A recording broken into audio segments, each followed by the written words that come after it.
All right, so I had to do a follow-up video on this because the more I look into it, the more it's really starting to make me wonder if, when I say that markets and such feel weird, if that's part of the reason why, is simply because a fewer amount of people are just accounting for more of the wealth and general consumer activity, right, in the overall economy, and what effect does that ultimately have on the middle class, right? The working class and so on.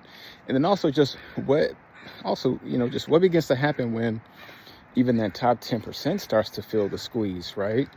Because the reality is inflation doesn't discriminate, and yes, obviously the wealthier people do have more discretionary income to spend, but even now you can read reports about how even in higher earning households like 100K, 150K, 200K and up are even starting to feel some contraction, right? And it does make sense at the end of the day where, if you kind of take some of these numbers and set them aside and you think about, right, well, what sort of expenses could these, say the top 10% and the bottom 90%, so to speak, have in common, right? And the reality is they still have certain bills and expenses that they pay for. For example, right, like housing, healthcare, right? There's, other fixed costs like utilities and so on. And so when you also factor in the fact that if you say you take a higher cost of living cities as well and put those into the equation, like Seattle, New York City, Miami, and so on, when you boil everything down to just what's left over in terms of discretionary income as a percentage, of just like your overall money that you bring in throughout the year, then those percentages are actually probably roughly similar. And so, when we factor in inflation and we think about how that's slowly eating away at our money, the reality is that demographic is going to have more of a cushion, so to speak, as opposed to, everyday people. And so because of that, obviously, that cushion gives them more runway to, invest and do all those other things.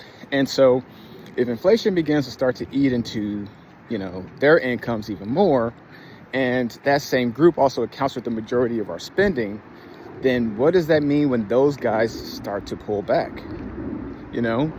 And in terms of the overall economy, if for whatever reason their assets start to lose value, then what downstream effects does that have when they get spooked and they start to pull money out of the markets to take profits or do whatever, right? What effects does it have then? And I think this is very interesting because normally this wouldn't have been a conversation you really would have had much of, say 15, 30 years ago, right? Where the dollar overall was, carried a lot more value than it does now. And so these distinctions between the middle class, the working class, and the wealthy weren't as pronounced.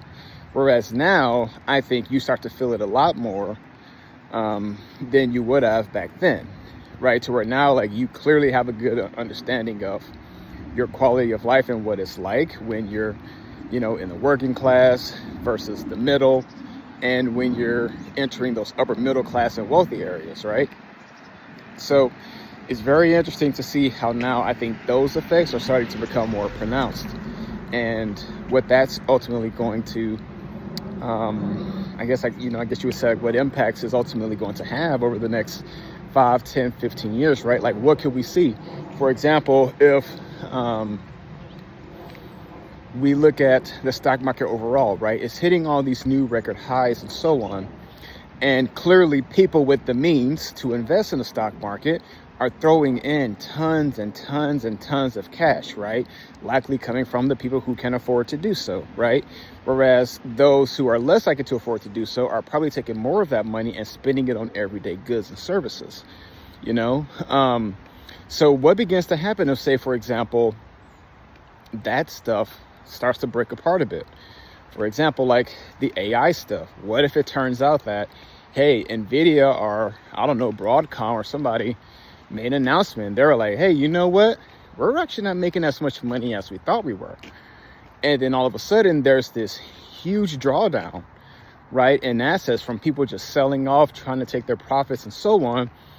Well, because that is more likely to come from the wealthier demographic, right, larger amounts of money begins to get pulled out, and that's probably going to have a much heavier effect on middle and working class people, right, who are also invested, because now their percentage of assets is probably much greater, right, compared to the wealthier people who were able to take out money and not really be as affected. So I guess it's kind of going down a weird rabbit hole, and I don't mean to do that.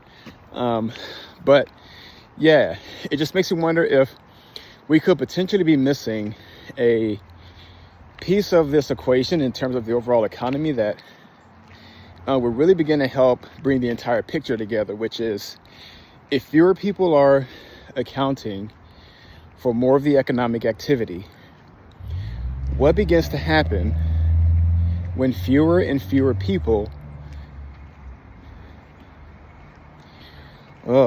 that's kind of wild to think about, actually.